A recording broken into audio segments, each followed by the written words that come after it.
আমরা মনে করি বাংলাদেশ যে জালের মধ্যে, ষড়যন্ত্রের জালের মধ্যে এখন আটকে গেছে, সেই জাল ছিঁড়ে ফেলতে হবে।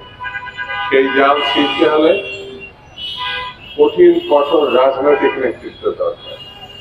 আর এই রাজনৈতিক নেতৃত্ব প্রতিষ্ঠা করার জন্য মানুষের সমর্থিত একটি সরকার দরকার, এবং সেই সরকার যদি আমাদের প্রতিষ্ঠা করতে হয় তাহলে মানুষের ভোটাধিকার ফিরিয়ে দিতে হবে। মানুষ তার পছন্দের প্রার্থীর দলকে নির্বিঘ্নে কোন রকম বাধা ছাড়াই যাতে ভোটটা দিতে পারে, এটি হচ্ছে এই মুহূর্তে সব থেকে জরুরি কাজ। কেন জরুরি কাজ? কোন সরকারের পিছনে যদি জনগণ থাকে, দেশবাসী থাকে, তাহলে পরে সেই সরকারের পক্ষে কঠিন স্তর থেকে কঠিনতর সিদ্ধান্ত গ্রহণ করা সম্ভব এবং সেটি কার্যকর করা সম্ভব।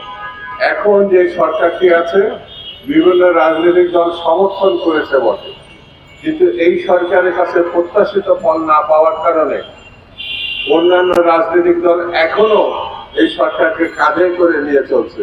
কিন্তু তারা তাদের কর্মসূচি, তাদের আগামী ভবিষ্যৎ নির্ধারণে যদি বারবার হতাশাজনক পরিস্থিতিতে পড়ে, তাহলে এই সমর্থন অব্যাহত রাখা কঠিন হবে।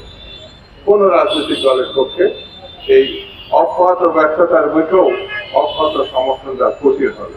সেই জন্য আমি মনে করি যত দ্রুত সম্ভব ভালো নির্বাচন করার জন্য যে সংস্কারগুলো অতি প্রয়োজনীয়, সেই সংস্কারগুলো সম্পন্ন করে একটি ভালো নির্বাচনের আয়োজন করা। আমাদের নেতা জনাব তারেক রহমান, বিএনপির অ্যাক্টিং চেয়ারপারসন, স্পষ্ট করে বলেছে, একেবারে প্রকাশ্যে বলেছে, নির্বাচন এবং সংস্কারের ভিতর কোনো সংঘাত নয়।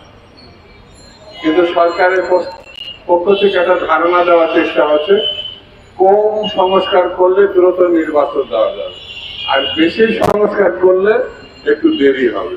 কম বেশির ব্যাপার না, সংস্কার কি করবেন সেটাই তো এখন স্পষ্ট করে বলেন না।